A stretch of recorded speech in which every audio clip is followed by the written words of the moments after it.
就欢迎大家参加本次的会议。那么，请大家在会议期间把手机调为静音。Okay, welcome to the meeting, and please turn your mobile phone into the silent mode. And now,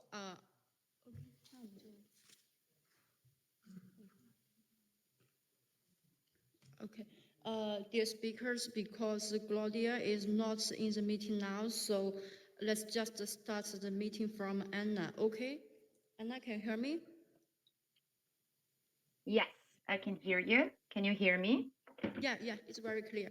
So we will invite you to open your microphone and camera and to share your screen now, okay?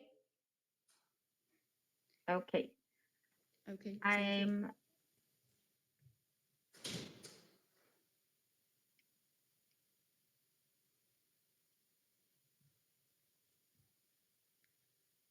sharing my screen now. Can you see it? Yeah, we can see it. Yes, you can start your speech now. I'm not the first speaker to the presentation, so maybe I should give the word to Lee Mahi. Do you know the original order of the speakers because Claudia is not here? Yes, so we start with Lima here, actually, so she could start. Yeah, okay. So the first speaker is...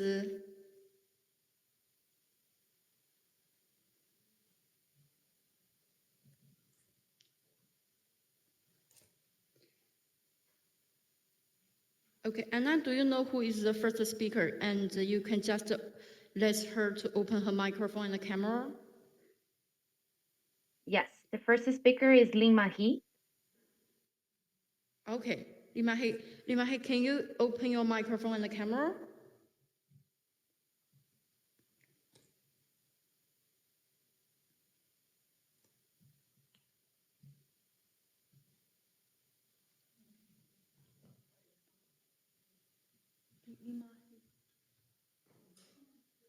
Yeah, actually, so Junkao is moderating the session. She's also connected, so maybe we could give the word to Junkao so she can do the introductions.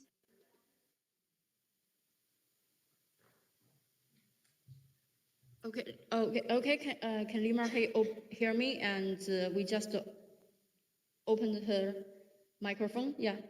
Okay. Sorry, I'm so sorry because Claudia is not here. Yes, no worries. Can I just say that because Claudia is not here, Yeah. Hunkal is moderating the session, and she will go through the run of show. So Hunkal will introduce the speakers, and then I go first, and we follow that order, please. And can I just say I was unable to unmute and the camera and the microphone. So if you can do that when I'm to speak, thanks. Yeah, we can hear you and we can see the screen and see you on the screen, and then you can just share your presentation now. Okay. Yeah, no. So Hunkal is going to do the open introduction, please, and then I go next. Thank you. Okay, thank you.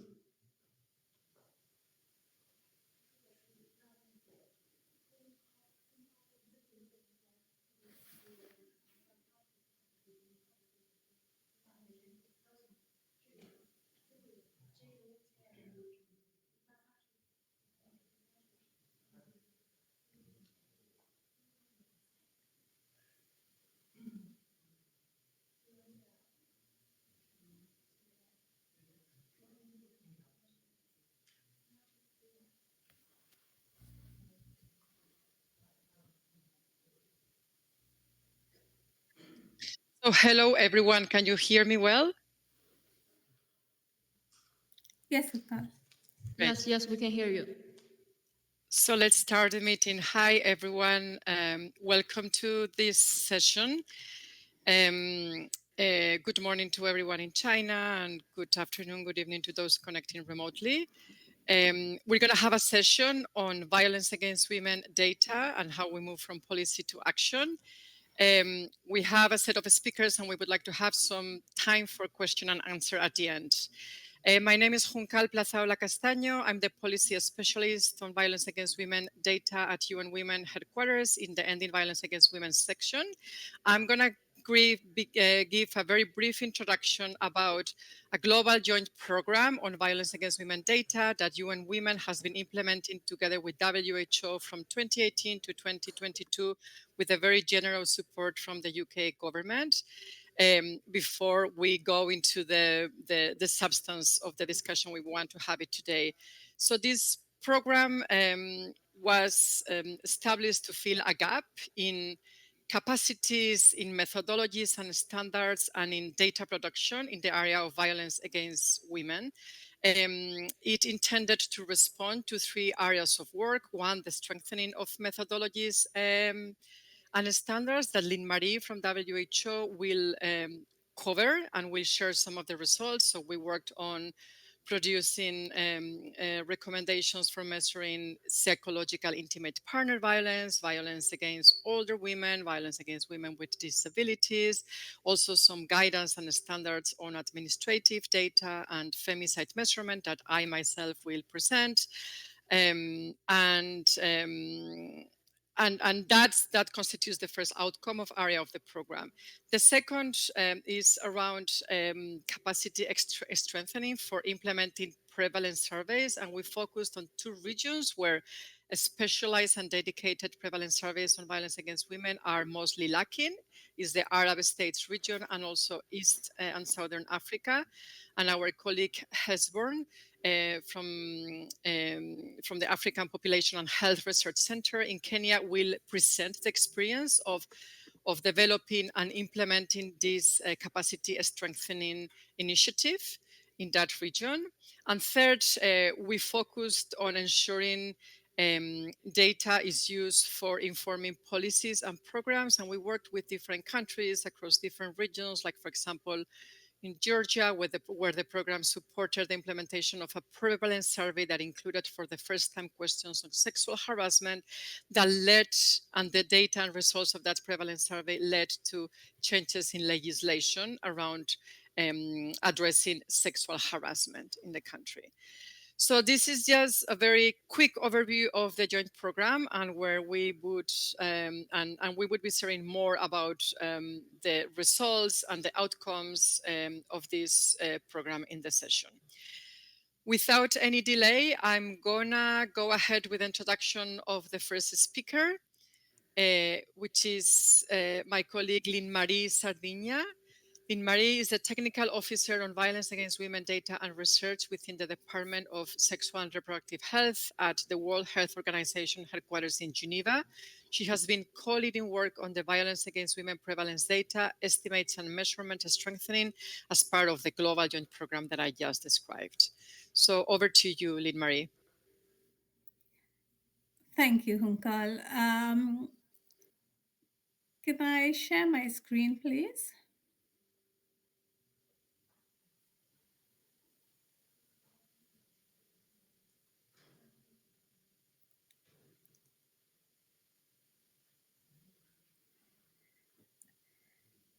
Can someone enable me to share my screen? Thank you.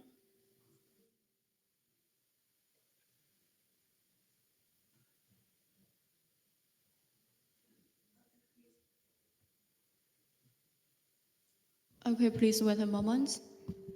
We are inviting you.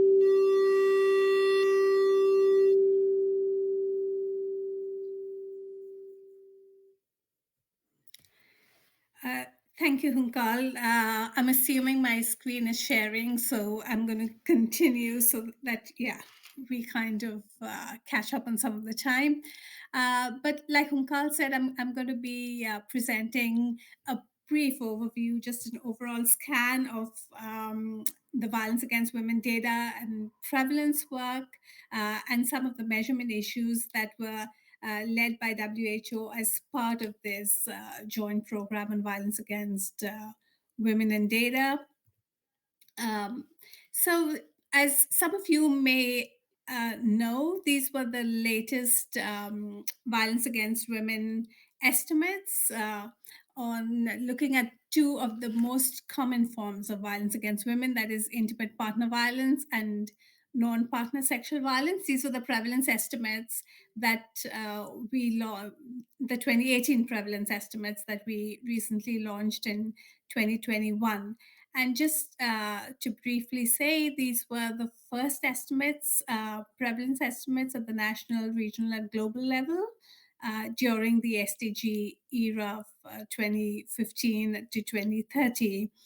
And these estimates were basically based on the global database on prevalence of violence against women that WHO is custodian of. And this database was constructed based on a rigorous systematic review. And we also did country consultations with 194 member states to make sure that, all surveys that met the inclusion criteria, for example, access-based measures of violence against women that were population-based, so we know that they are representative, were included within the database and helped to develop the estimates.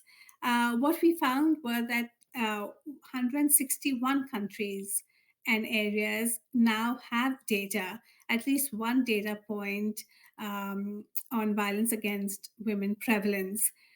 Just to briefly also say that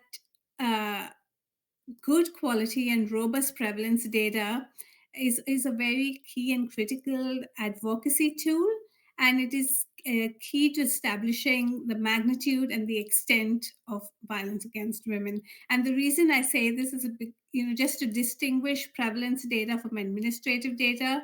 Both have their purposes and their uses, and prevalence data it gives you more the population-based magnitude and extent.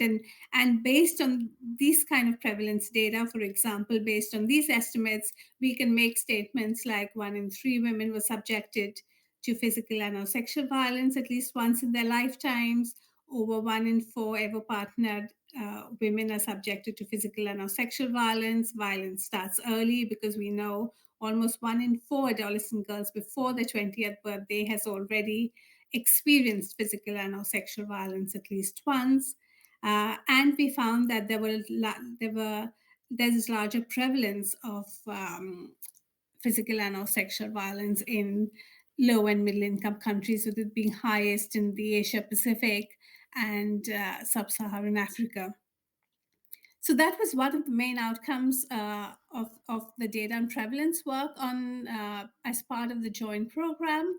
And what this highlighted in terms of the systematic review and all of the measurement work that we were doing is, while there has been definitely improvements in data and measurement. So for example, in 2013, there were 85 countries with this data, and now we see that there are 161 countries with this data on psychological on violence against women, but gaps remain. So for example, the measurement of psychological intimate partner violence is still very heterogeneous. It ranges from 26 items in some countries and surveys to 3 and 4 items that are used in the WHO and the DHS. Non-partner sexual violence, which is extremely underestimated because of the stigma, but also because we use only one, most surveys use only one question to ask about this experience of violence and focus on something, focus on forced sexual intercourse, in other words, only on rape, but miss other forms of violence.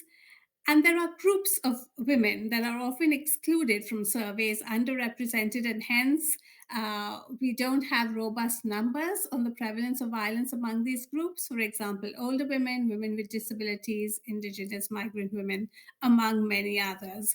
And because of the short time in this area for this presentation, I'm going to focus on the older women and women with disabilities and some of our work on that very, very briefly.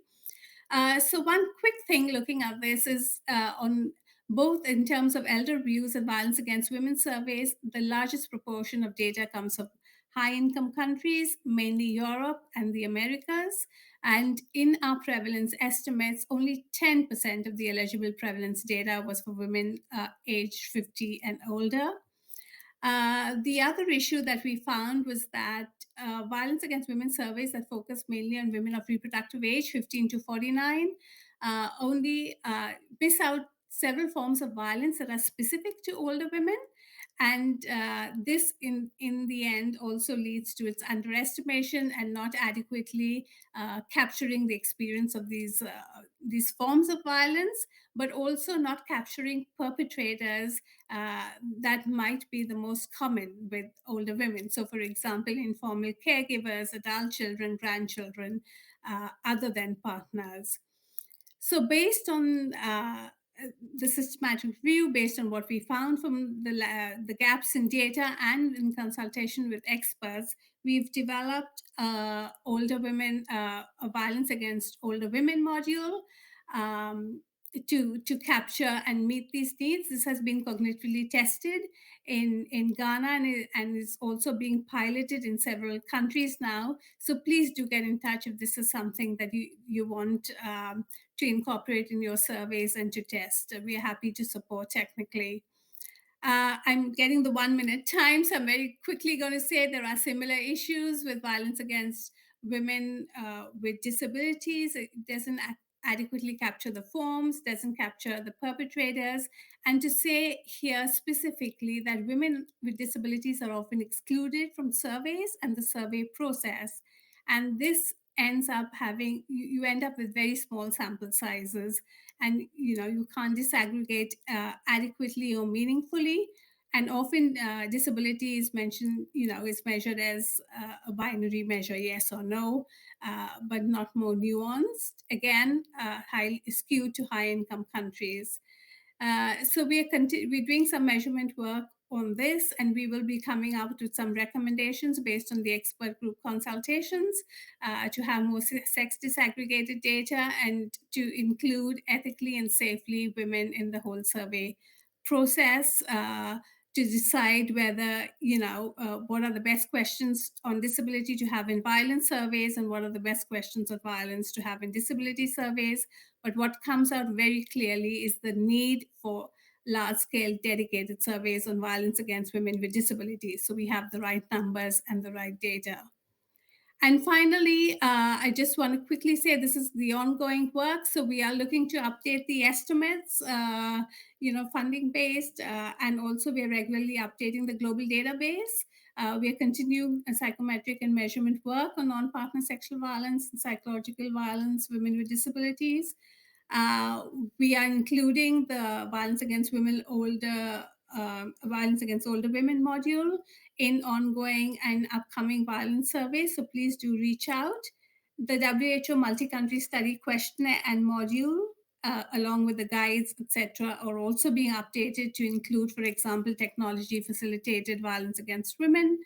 And based on all of this work we are doing, we're developing a data measurement package and a checklist to develop quality surveys on violence against women and come up with recommendations on strengthening measurement of these forms of violence where gaps remain. There is a series of capacity strengthening webinars that are coming up starting from mid-May, so we will be advertising these. Please do look out for those. And finally, we are also updating the WHO's ethical and safety guidelines, given this whole move towards remote data collection and the caveats and how if one has to do that, they do it safely. And yes, we're also updating the UNSD guidelines based on our measurement work. Thank you, and sorry if I overran. Do please reach out for any further information.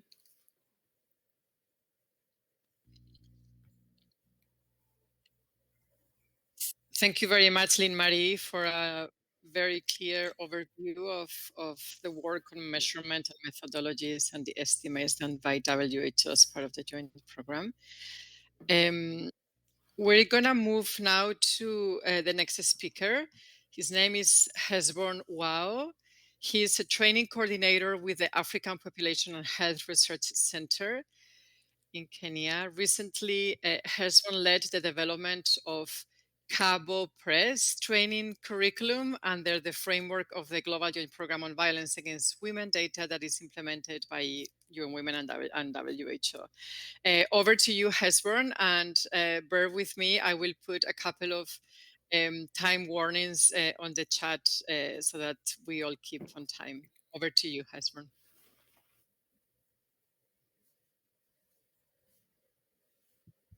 Can you hear me? Yes, we hear you well, and we can see your slides as well. Okay, all right. Thank you very much. I've just made it bigger. Okay, so please let me know if you are not hearing me. So thank you again. I'm going to talk about VAW Press, that's capacity development on violence against women, prevalence survey in East and Southern Africa. So it is a short course that we worked on together with the University of Ghana. That is APHRC and University of Ghana. APHRC is African Population and Health Research Center. So I'm going to talk about the problem, that's the VAW data gap in the region, how we co-designed and co-implemented the course, what did we find, and what are the next steps. So we know that collection and use of VAW data is important. Hesburn, we cannot see your next slide. You're still on the first one, just for your information. Now we can see it. Okay. Can you see it? No, we cannot see the slides now. Okay.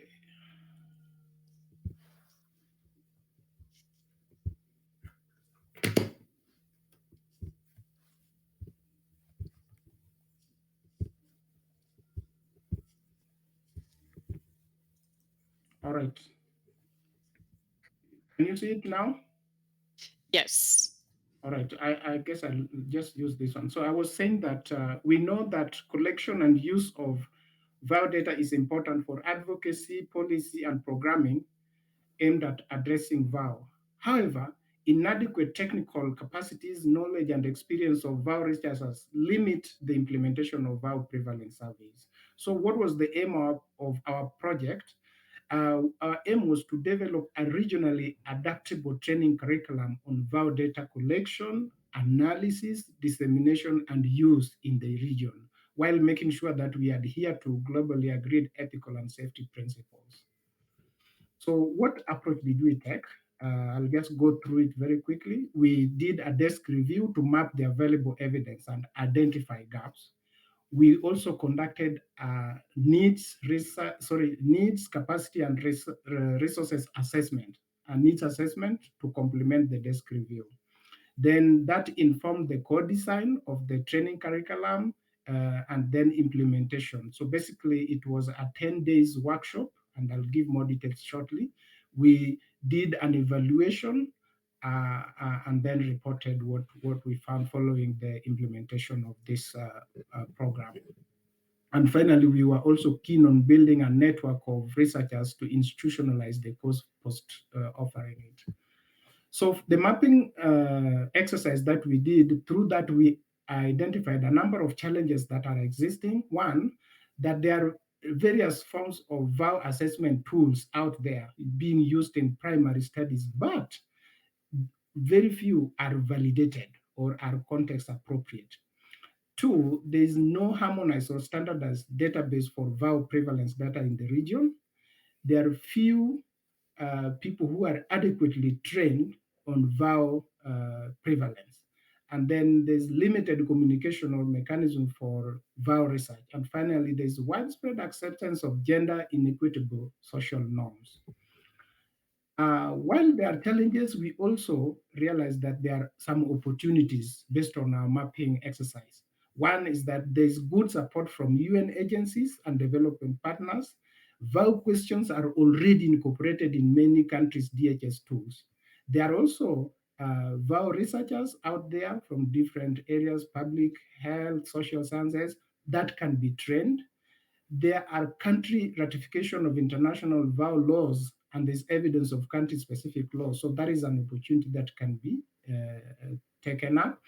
There's existing women-led CSOs and NGOs that support the survivor. So we felt that we can, there are those opportunities that can be taken up. So based on that, we were able to send out a call for application for participants in this course. We received many applicants, 251, but out of that, through a very rigorous process of selection, we ended up with 25, and majority were women, and you can see the countries that are represented there. The short course included a number of topics, ranging from how to generate a research question, objective, how to construct the research protocol, quantitative methods, qualitative methods, ethical and safety issues, data dissemination, coordination, and partnership. So there were quite a lot of topics that are included in the curriculum. How did we do it? The approach that we took, we had, of course, lectures using PowerPoint. We had peer learning going on through group exercise, presentation, and feedback. We also had real-time feedback being given to the participants through Google Doc. There were quizzes, daily appraisal, and feedback. And the participants would have morning group catch-up and recap sessions. And finally, and most important, at the end of the course, we made sure that participants produced a research protocol, which they could advance post-workshop. The 25 participants were thematically grouped, mostly through their countries. So we have a team from Tanzania. Remember, Tanzania had the largest number of participants, so they formed their own group, and then those other countries also formed groups. So they worked through the course based on these groups. So some of the findings based on the feedback we got from the participants. One, the facilitators, the participants felt that facilitators were competent, and they learned more about qualitative analysis. They also liked the fact that they were able to work through the exercise and receive feedback. How will they use the knowledge gained now that they've participated in this workshop? So these are just verbatim comments that I picked. They said they will make effort to incorporate this in their national HIV responses. They are going to use the knowledge to address untouched or untold GBV, especially based on the fact that they are working with people in the rural areas. And many other things that they promised they were going to do. And we asked them, how did the training address the challenges that they face when they think about VAW prevalence data coordination? They said that the training has addressed a number of challenges. For example, they are now able to design effective research tools. The ethical issues, we really emphasize on that given the nature of the topic that we were working on. How to analyze VAW data. It has enhanced their interest in development and amendment of policy. So you could see that the training really addressed a number of aspects that they were ready to take up following the course. Finally, just to speak about what will we do now that this course was well received and the participants are promising different things. Of course, as APHRC, we will offer this course as a public offering, meaning that people will pay to take it. We can also tailor it to an individual institution if they need it. We plan to also have this in our virtual academy as a course that can be taken up, and that means we can widen the number of participants who can benefit from it. Participants themselves also promise that they will continue with the protocol, and some of them, actually two of them, the Botswana, Lesotho, and Ethiopia, Somali, Djibouti team, they are continuing with the work. We continue to market this course in our institution website through social media, and we promise to connect participants with the regional and country offices such as UN Women, WHO's for potential funding support for those protocols that were developed. And very importantly, we establish a network of experts. There's an active WhatsApp team that is continuing to interact and share opportunities and continue with the work that they've started. Thank you, and sorry for the hitch. Thanks very much, Hesburn, for sharing such important points around the course you have led in implementing, and it was around the importance of the qualitative information and analysis, how participants were already thinking and planning on how to use the knowledge, the relevance of ethics issues, or how to think around sustainability of the network of experts. So thanks very much for sharing those very important points. And it's been a pleasure for UN Women to work with you in this on this training. But thanks very much for sharing those key elements. Moving to the next speaker, which in this case is me. I'm gonna see if I can share my screen.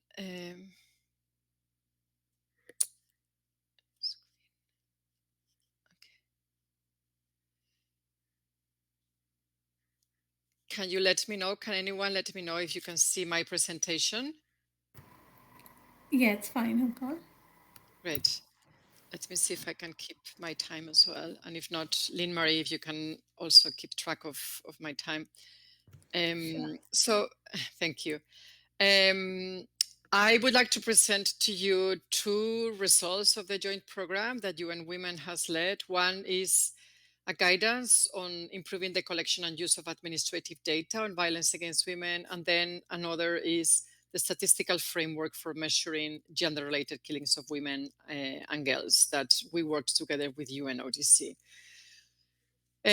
Moving gears from prevalence data to moving topics from prevalence to administrative data, maybe just a couple of points. One, what administrative or data from administrative records tell us. They don't tell us about the actual prevalence of violence against women. We know that a small proportion of women who experience violence use services, and administrative data come from these services. So we know that we can't use data from women from these services to report on prevalence. So just making that point. But administrative data contribute to a greater understanding of survivors and their needs, of where and when violence is occurring and who is perpetrating it. It helps monitor service delivery, capacities, outcomes, and areas for improvement. It also helps identify gaps and good practices in responses to survivors and perpetrators. And it also provides critical insights into who is excluded from service delivery. So administrative data and data from administrative records don't talk to us about the magnitude of the problem or prevalence, but it gives us very rich information to inform and improve prevention and response to survivors. How did we develop this guidance? We established a technical advisory board that whose expertise we trusted. We did a desk review of published and grey literature, and we engaged 62 stakeholders, mainly through interviews. The global technical guidance presents recommendations throughout 8 steps for either establishing or strengthening existing administrative data records on violence against women from different sectors. We know that different sectors, from police and justice, from health, or for social services, will have their specific guidance and standards, but we wanted to develop some guidance that was multi-sectoral and also global, so that it could be applicable to different settings and contexts. So the guidance provides recommendations on these steps, and the first one is how to know the appropriate uses of VAW administrative data and how to identify priorities.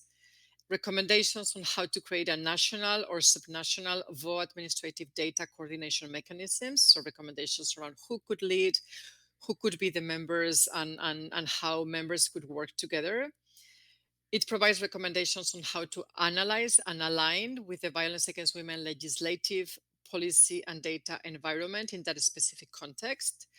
It also provides recommendation on how to convene violence against women administrative data user and producer dialogue to ensure that the voices and the recommendations as to what needs to be collected and how it can be analyzed and used, that information is taken into account by data producers, so listening to the data users' voices. It also provides recommendation on how to agree on what administrative data on VAW will be collected, analyzed, and reported. So it provides a minimum data set, and it also provides recommendations around standard operating procedures for sharing information across different sectors, how to aggregate results, etc. It also provides recommendation on how to create an implementation plan to collect and use administrative data on violence against women. So it touches also upon issues around ethics and confidentiality and privacy, and the use of personal identifiable information in collecting data, analyzing data, and aggregating data from different sectors. It also provides recommendation on how to implement and monitor regular reporting of violence against women administrative data. And it also provides recommendation on how to engage in data communication. It provides recommendation around data literacy and examples of commonly misused or misuse of administrative data on violence against women, but also it provides information on how to communicate data for use for policy and programming. So this is about the technical guidance on administrative data on violence against women. We are in the process of planning the piloting of the guidance in a selected number of countries. And the second and last thing I wanted to share with you is a statistical framework for measuring the gender-related killings of women and girls, which is also referred to in many regions and contexts and countries as feminicide, which was developed with UNODC and under the leadership of UNODC. It was approved at the 53rd session of the UN Statistical Commission last year in 2022, and it's available in various languages. Just to mention that the administrative data guidance is also available in English, in French, in Spanish, and in Arabic. Just one thing about this statistical framework of gender-related killings of women and girls. The challenge to identify or to categorize intentional killings of women and girls as femicide is how to identify the gender motivation of the killing. Up until now, and in global reports and analysis, we are usually able to report on killings of women by an intimate partner or family member, and that there's an assumption that those killings are gender motivated, but there's a whole set of intentional killings of women that happen in public sphere that are not identified, or it's very challenging to identify the gender motivation. So the statistical framework identifies 8 blocks of variables that will allow the judicial and security sector, forensic medicine, and all those sectors and the statistical offices engaged in collecting, identifying, and reporting data on femicide to be able to categorize and classify those data and those cases as gender motivated, hence as gender-related killings of women and girls. The 8 blocks are variables around the previous record of harassment and violence, illegal deprivation of the victim's liberty, the use of force and mutilation in the killing, body disposed of in a public space, hate crimes, variables around sexual violence committed before the killing of the woman, if the woman was a victim, if the victim was working in the sex industry, and if the victim of the killing was also a victim of other forms of illegal exploitation. So the framework identifies 8 blocks and a set of variables to be able to identify intentional killings of women as gender motivated. And these 8 blocks are around these areas. Lastly, I'll take half a minute to share with you that as part of the joint program, we also worked on moving or advancing the field of measurement of technology-facilitated violence through convening an expert group to reach consensus on a definition of technology-facilitated violence against women for statistical purposes. We've also published a scoping review on evidence and data collection, but just letting you know that tomorrow morning, the time in China, there will be a specific session dedicated to this. It's called Closing the Gap, Ethical Measurement of Technology Facilitated Violence Against Women. So if you're interested in learning more about this work, please attend this session. The number of the session and the details are here for your information. And just providing here as well the contact information of my colleague Rafael and myself in case you would like to have more information about this specific work that I have just presented. Thank you.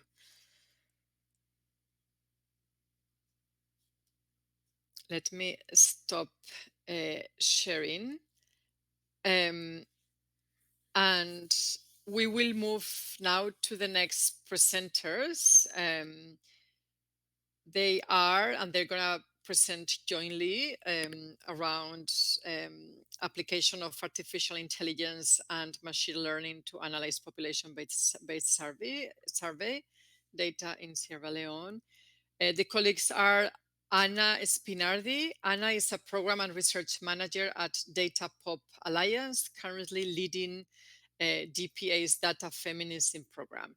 She has over 5 years of experience conducting research and managing complex multi-stakeholder projects in partnership with several organizations, including UNDP, UN Women, UNICEF, and UNFPA, to produce evidence for advocacy endeavors and policies that will accelerate intersectional feminist and LGBTQI+ inclusive gender equality. The other presenter together with Anna is Daniel Ketor.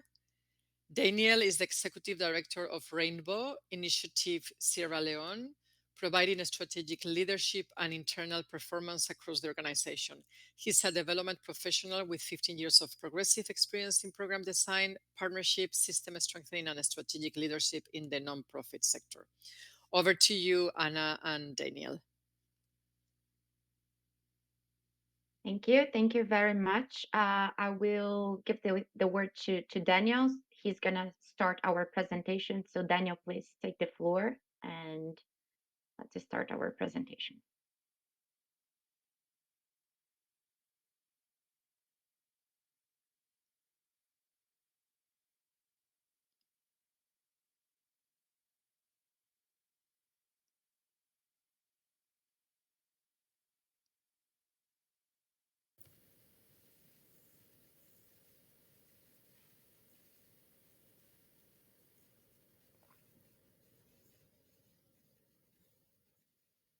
Daniel, can you hear us?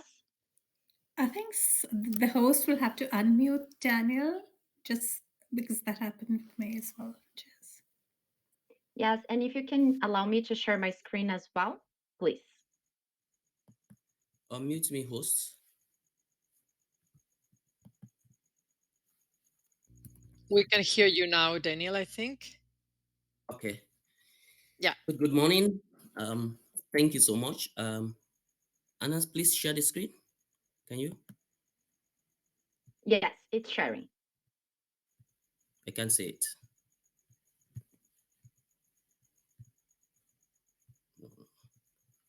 Sorry.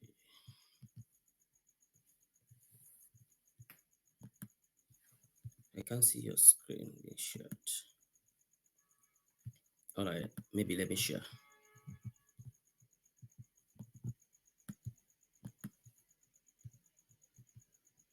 Can you see my screen, please?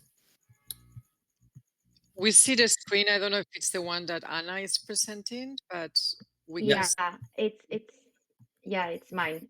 So it's my screen, Daniel. So please go ahead. Okay, good. So I'm going to be presenting on the challenges that we face in our country with regards to the administrative data gap on violence against women and the role of civil society organizations, just like Rainbow nonprofit sector, in collecting this data to inform decisions making and also influence policy.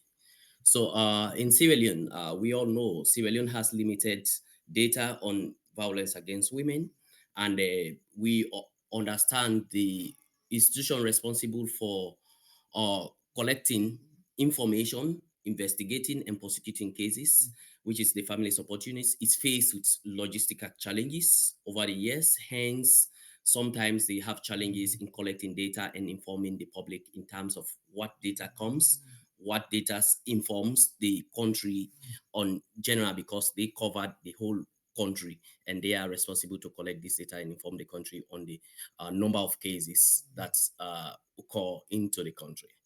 And also, the country itself has does not have coherent data collection. So we have different CSOs and different people collecting data on violence against women at different stages. So there is always a possibility of duplication of data. Sometimes we have family support unit presenting their data in the country at the end of the year, and Rainbow is also presenting their own data, and other civil society organizations are also bringing out data. So there is no coordination and coherent data collection pool. We also know Sierra Leone recently has taken numerous steps in addressing gender equality initiative in recent years, and gender equality are still prevalent, and traditional harmful practices are widely accepted in rural communities and even in the urban areas. So for instance, child marriage, female genital mutilations, these are all practices that are occurring in the country. And however, there are some improvements that we have seen recently in the last couple of years.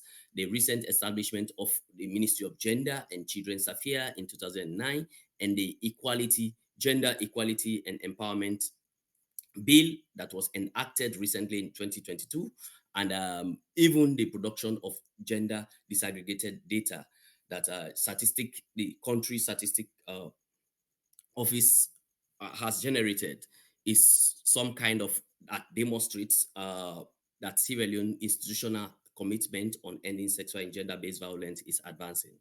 And also, although there is limited data on violence against women in the country, the role of civil society organization cannot be underestimated. For instance, Rainbow for the past 15, 20 years has been collecting data on violence against women, especially on sexual and gender-based violence of survivors, because Rainbow has 6 Rainbow centers in the country, and they are working in 6 districts at the moment. Initially, they were in 3 districts. However, in that 3 districts, they were still producing yearly data that they collect from their Rainbow centers to inform policies and also inform stakeholders to make decisions, to influence their decisions in terms of decision or policy change. So, for instance, Rainbow, when they collected data, we saw before the president declared the state of emergency on sexual violence and rape in 2019, there was cries from the public, and Rainbow was presenting data on how these cases are handled, and also how these cases are taken from one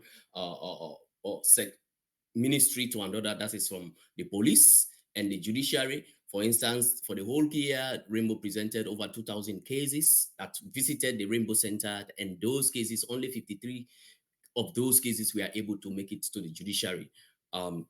So this was an issue, and the president has to declare a state of emergency using Rainbow data, because there was no other data that he could reference to, but using Rainbow Initiative data to declare the state of emergency on sexual violence and rape on 7th of February 2019. So the role of civil society is very key. As a national organization, Rainbow has been collecting data at every aspect and using the standard operation procedures that they have developed in consultation with other UN agencies and best practices from other countries. So in terms of collecting the age of the survivor, and the relationship with the perpetrator, the type of incidents, the photograph, the injuries, and provide free medical treatment for those survivors, and also relationship between the survivor and the perpetrator. These are all data that have been collected as a primary data from the Rainbow Center, and that data has always been used to influence policies at community level, at national level, to ensure that advocacy is being decision making is being carried out. And Thanks, Daniel. Now I'm going to illustrate a bit our discussion, bringing a practical example of how the application of innovative techniques, such as artificial intelligence, and more specific to this example, machine learning, can assist data analysis for more effective evidence-based policymaking using different types of data, such as population-based survey data. I have only a couple of minutes, I believe, so I will be as brief as possible. But if there are any questions in the end about the example I'm providing here, please feel free to do so during our discussion.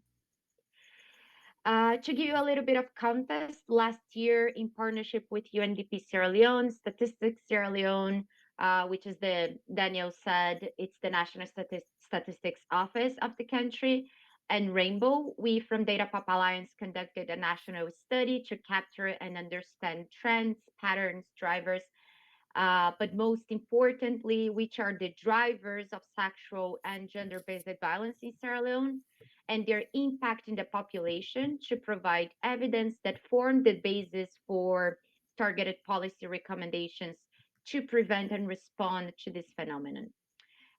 Considering what Daniel already explained, which is precisely the limited amount and quality as well coherent data informing violence against women in Sierra Leone, we use the quite famous population-based survey data, which is the Demographic and Health Survey, aka the DHS, which have been already explained or mentioned by our colleagues.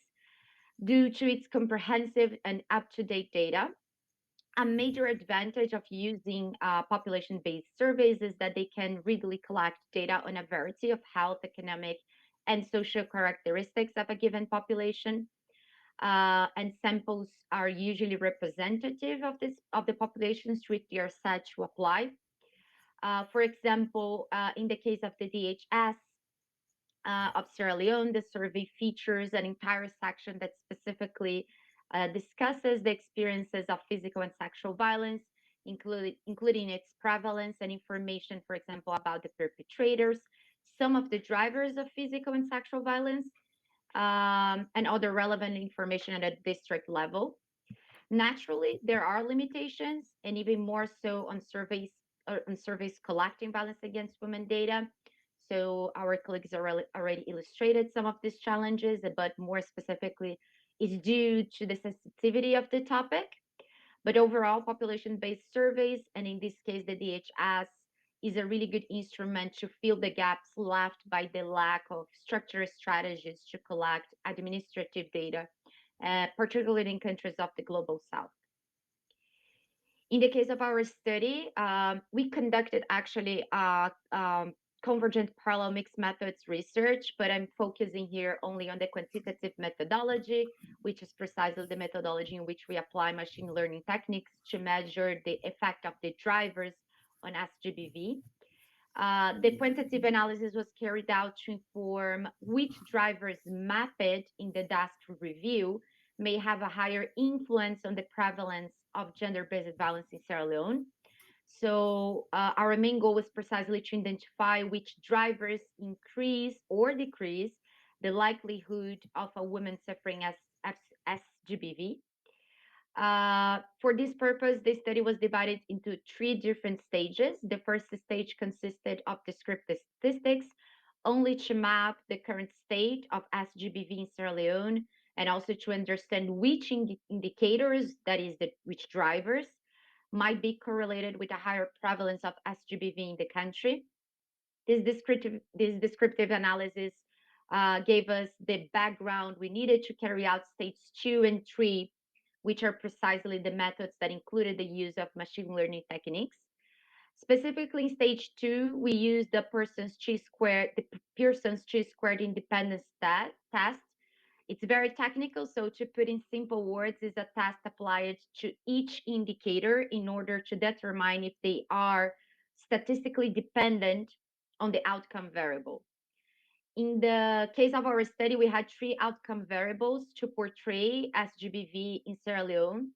The first one was the prevalence of physical and sexual violence against women. The second was the prevalence of female genital mutilation. And the third, attitudes and approach towards help seeking when a woman becomes a victim of violence. After selecting those indicators reported as statistically dependent, we trained several classification models and tested those to identify which indicators had an impact on each of the three outcome variables. So in other words, or put simply, these classification models work it as a filtering system, which can be extremely valuable for predicting some patterns, such as the prevalence of SGBV. Finally, in the third stage, we conducted 3 logistic regressions, one for each outcome variable, in order to analyze which indicators increase or decrease the likelihood of a woman suffering SGBV. And here I brought the results of this whole process. I'm not going to comment all the results in depth, but for example, we could observe that in terms of prevalence of physical and sexual violence, living in eastern or southern provinces, as well in the living rural areas, increases the likelihood of a woman becoming a victim of SGBV. Also, being any age between 15 and 34 years old also increases such likelihood, among others. In the case of female genital mutilation, we observed that religion was a strong indicator, and that being a Muslim woman increased the likelihood of undergoing genital cutting, adding to findings of similar studies in other countries of the region.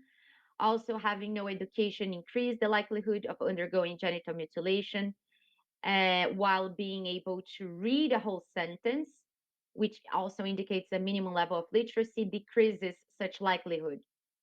So to finalize, there are a lot of reflections that need to be put in place to explain these results. But using these techniques to analyze a population-based survey allowed us to build a comprehensive understanding of the social, economic, and cultural drivers of SGBV in Sierra Leone, its prevalence, and therefore we were able to provide more effective target recommendations that were aimed not only to the government, but also to civil society organizations such as Rainbow, community leaders, and international development partners. I will stop here, but of course, if there are any questions, please feel free to do so. Thank you. Thank you very much, Daniel and Anna, for bringing this to the conversation and to the session, and the important role of CSOs to collect and advocate for the use of data, and also innovative methods such as machine learning use. I think this is the end of the presentations from the panel. We were going to have INEGI, the National Statistics Office of Mexico, but they had trouble joining.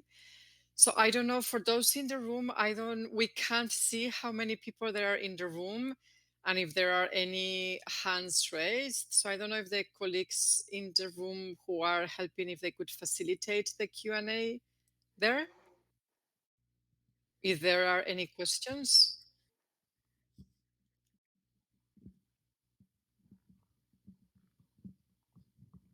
Hi, can you hear me? Yeah. Yep. Ed Morrow, Lloyd's Register Foundation. So a question about survey-based prevalence data. The data we collect relating to this issue is on violence and harassment in the workplace, specifically for our World Risk Poll, which is not specifically targeted at women, but it is gender disaggregated. And what I always wonder when looking at that data is around underreporting, whether sort of even in the context of an anonymized survey, because of the strength of stigma around these issues, what we're seeing is an accurate reflection of reality, and how many people are still unwilling to report those experiences to these kind of surveys. So I'm wondering if the panel had any advice about how you ensure that data is as close to reality as possible, how you factor that kind of underreporting into your interpretation, and also how you do that without potentially applying any subconscious sort of bias about where you would perhaps expect relative prevalence to be higher or lower.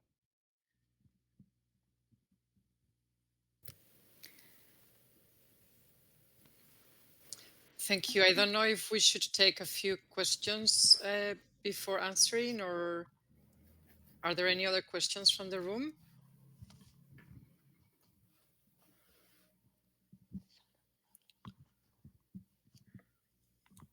Thank you for this presentation.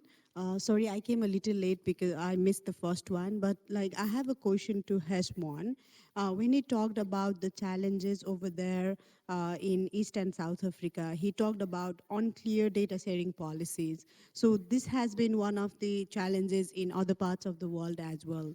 So how the process there actually helped in overcoming this? I'm Sajana from ISA Foundation Nepal office.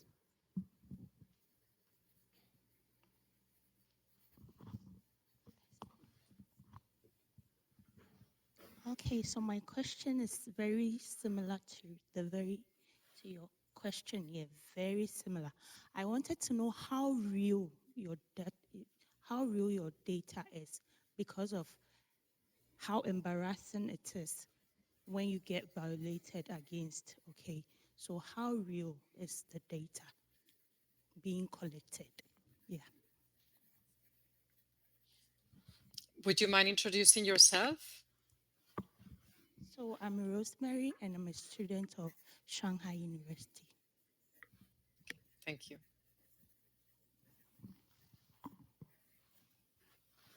Thank you very much. My name is Bamidele. I'm from Nigeria, but I school at Hong Kong Baptist University.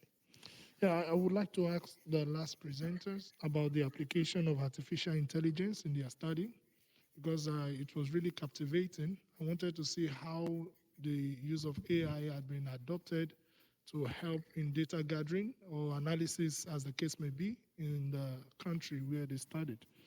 I suppose Sierra Leone, but I'm not sure I heard about that. Thank you.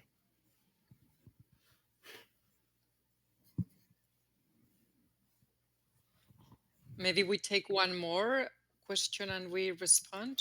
I don't know how many more hands there are there.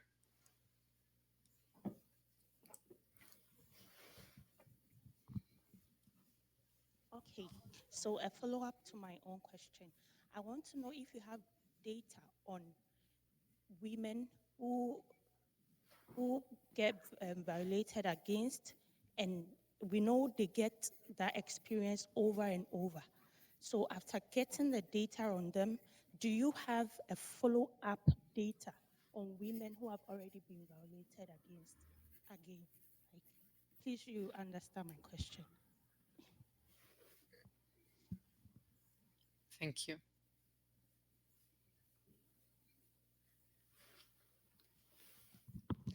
Okay, thank you. No more questions. Okay.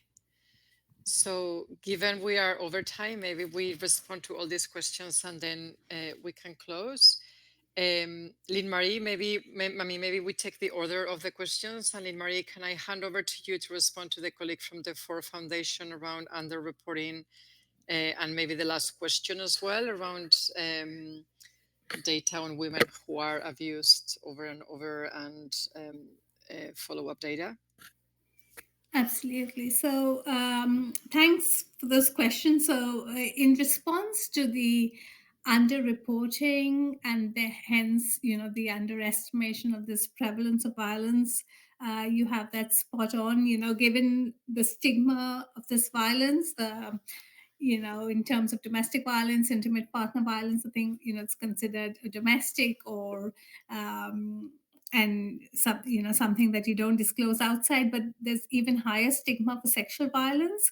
And hence, one of the things that we strongly recommend, and in fact, we say that surveys should not go ahead without proper training of interviewers, not just to implement surveys as large scale surveys like the DHS etc. do, but also to train interviewers to sensitively and non-judgmentally ask about women's experience of violence, and to encourage their disclosure, but also to ensure the safety of these women. So we always say that besides the training in terms of encouraging disclosure, the fact that the woman must never be put at risk. So you only ask these questions if you can ensure complete privacy. And again, women are more likely to disclose here, but also you're not putting women at greater risk. So that is one way in terms of the data collection and implementation, but also in terms of designing the survey. And this is something I mentioned in terms of the quality of surveys getting better. But the only studies, for example, we included in the prevalence estimates were those that used ACT-specific measures. And by using ACT-specific measures, you are not leaving the decision, the subjective decision of the woman is whether she labels her experience as violence or not. So we find from research that, if you ask a woman, have you ever experienced violence? You're going to get a much, much lower disclosure rate than if you ask her about specific acts. So, for example, with physical violence, you ask, have you been hit? Have you been slapped? Have you been kicked, etc.? And similar with sexual violence. Again, as I was stating, and unfortunately we couldn't go into details because of the tight time frame, but the reason we have such low prevalence of sexual violence from someone other than a partner is because surveys only ask one question. That is, have you been forced into sexual intercourse? Most surveys. So we're missing out on other forms of sexual violence. So those are the different factors that we need to take into account. And WHO does have the ethical and safety guidelines on survey research and violence against women that I'm happy to share later. We also have interviewer training manuals on administering this data. Important, though it doesn't impact on disclosure or estimates, is that women are given access to support services or information about support services they can seek if in distress after the survey. So I hope that answered the first question. And in terms of repeat perpetration or and I think that also probably Rosemary answers your question about real data and how real the data is. I think we have to kind of acknowledge that these data, because of the stigma, and especially in certain societies, are probably much highly underestimated, but we can take all these steps to reduce that underestimation and come closer to the real prevalence. In terms of repeat victimization, repeat perpetration, I think this is a very good question, and actually not something really captured in prevalence data because they're mostly cross-sectional studies. But this is where administrative data plays a very key role. And I don't know, maybe Hunkal wants to say a couple of sentences on that and the importance of data linkages, both with the judiciary, the health system, etc., to pick this up. Thank you.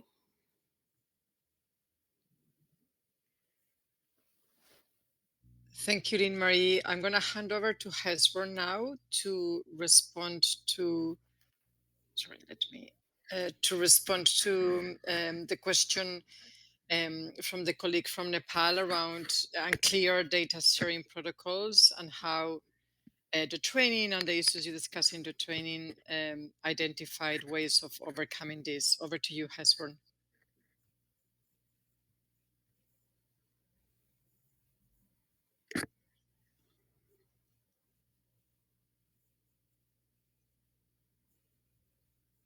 I don't know if the organizers need to unmute him or if you can unmute yourself.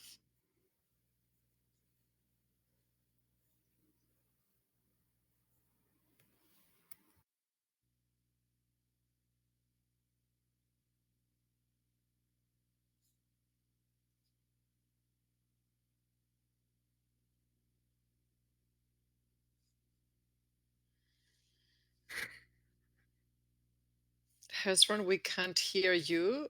I don't know if you're having trouble unmuting yourself. Now.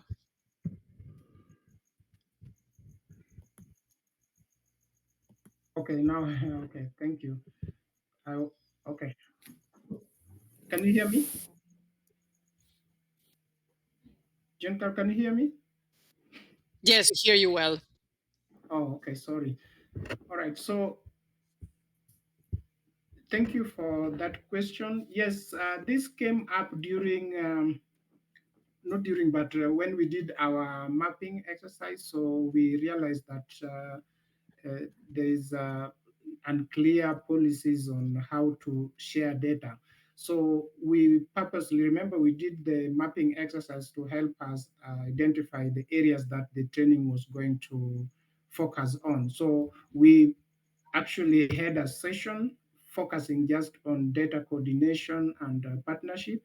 And we exposed the participants to a scenario whereby they talked about how are they currently sharing data on VAW, what are the practices out there, and through the exercise, they were able to see the importance of sharing data. So in the workshop, we realized that some institutions are not able to share fast because of the nature of data that they have, the concern that people will know about what they are collecting and all that. So there are all sorts of reasons for laxity or not being willing to share freely.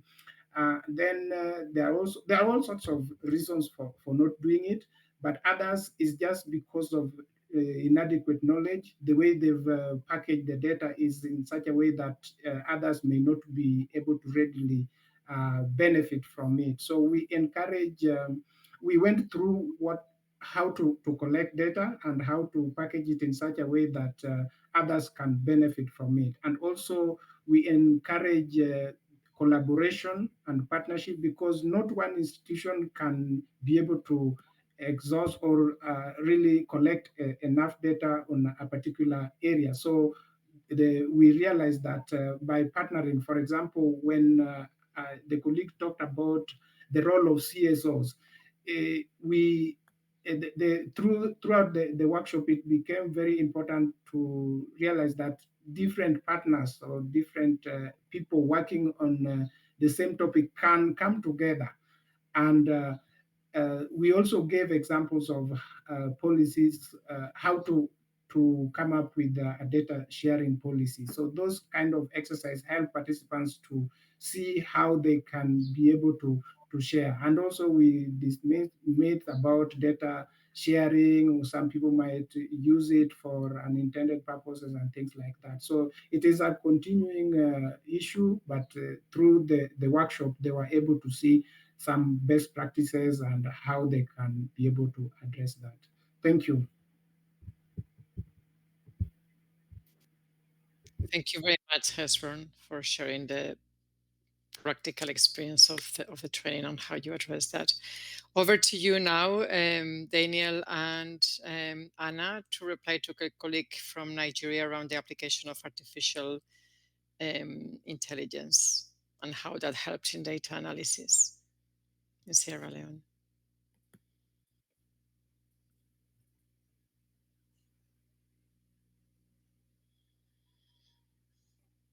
Yes. Can you hear me? Yeah. Okay, perfect. Okay, so I can provide a more detailed explanation about how we use machine learning techniques specifically for the purpose of this project. But for example, there are other types of artificial intelligence techniques being used on data collection to improve data collection measurements.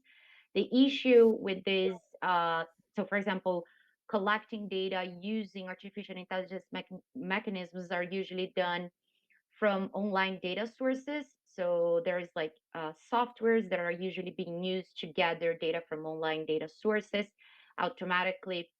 And these methods can include, for example, web scraping, web crawling using APIs, and also that it's important to note that automated data collection involves harvesting data from multiple sources, which means that sometimes we are not 100% sure, for example, on ethical precautions. If we think about violence against women data, we are not 100% sure, for example, if the original sources adhere to ethical protocols and also ethical or safeguarding measurements to collect this data on following like ethical and safety measures. So there is it's a tool to improve the effectiveness and systematization of data collection, But specifically in the case of this project, we didn't use artificial intelligence to collect data. We used to improve our data analysis methods to understand exactly what drivers that we mapped in the desk review actually had a higher likelihood or a higher influence, let's say, in increasing or decreasing the likelihood of a woman in Sierra Leone suffering SGBV. But again, these are techniques to improve data analysis, which means that we rely on the quality of the database that we are using to put together such analysis. In the case of Sierra Leone, we didn't have administrative data. Statistics Sierra Leone did provide a survey later with good results, but it was not ready on time to be used for this project. So that's one of the reasons why we use the DHS. There are, of course, some limitations in the DHS. So, for example, in the part of the desk review, by using the ecological model to as an analytical framework to map and classify which drivers are related to sexual and gender-based violence in Sierra Leone, we realized there are a lot of drivers related, for example, to the experiences of war, not only in terms of women, but actually men undergoing through experiences of war that could increase, for example, violent behaviors. We also encountered drivers related to the COVID-19 pandemic, but none of these drivers, for example, are captured by the DHS because the DHS was conducted in 2019, so it was prior to the COVID-19 pandemic. So in the case of using the techniques, the main technique used was the random forest classification model. So classification models in overall general terms, they are used as some sort of filtering system. So they help us, for example, to understand with the highest accuracy possible which variables have an impact or have an impact on the outcome variable that we are using, right? So, for example, in the case of Sierra Leone, we're using 3 outcome variables: prevalence of sexual and physical violence, prevalence of female genital cutting, and also help seeking. So the ability of women seeking help after becoming a victim of violence. And applying, so what we did is that we trained several classification models.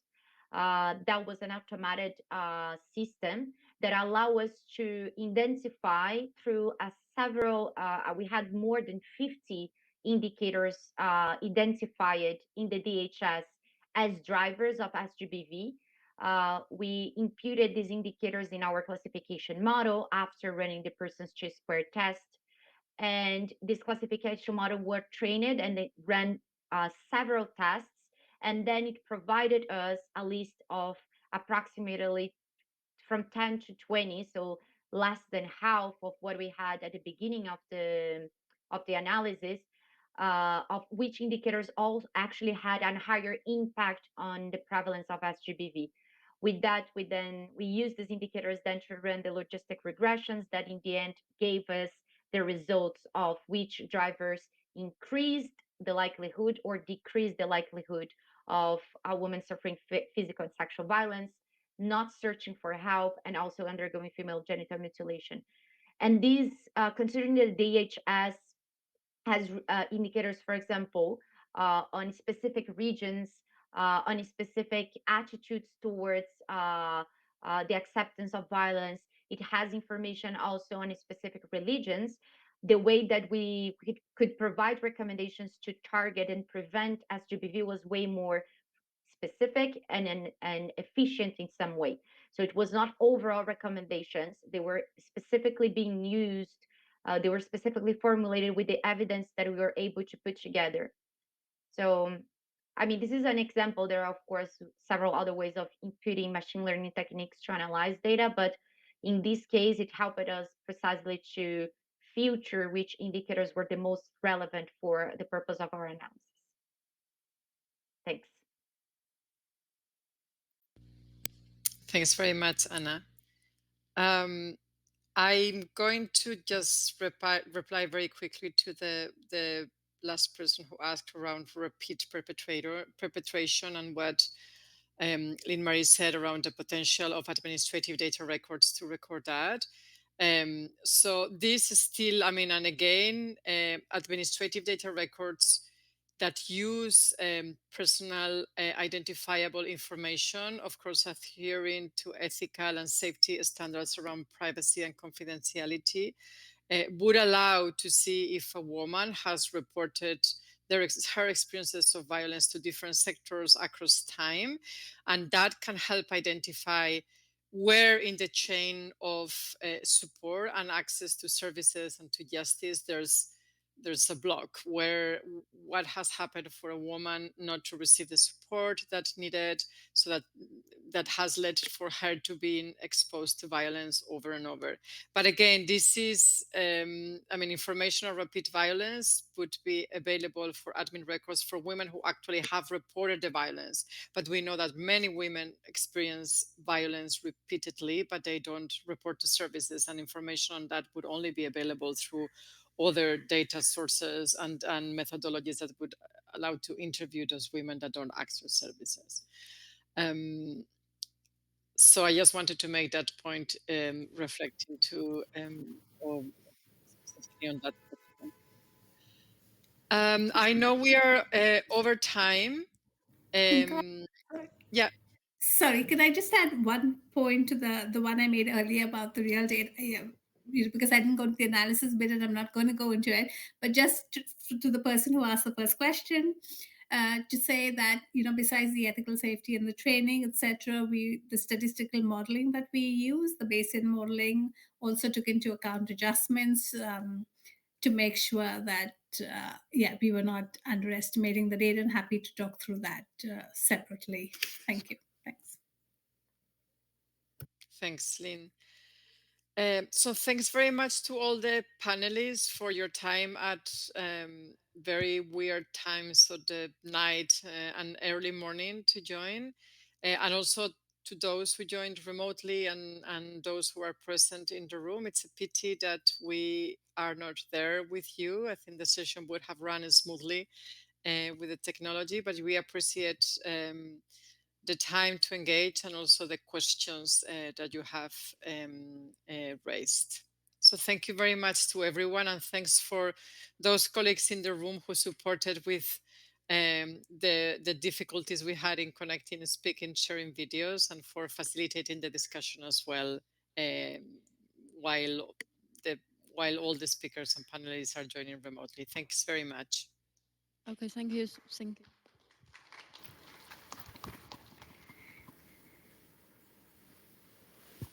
Okay, thank you so much for your excellent speech. I think that's the end of our meeting. Okay.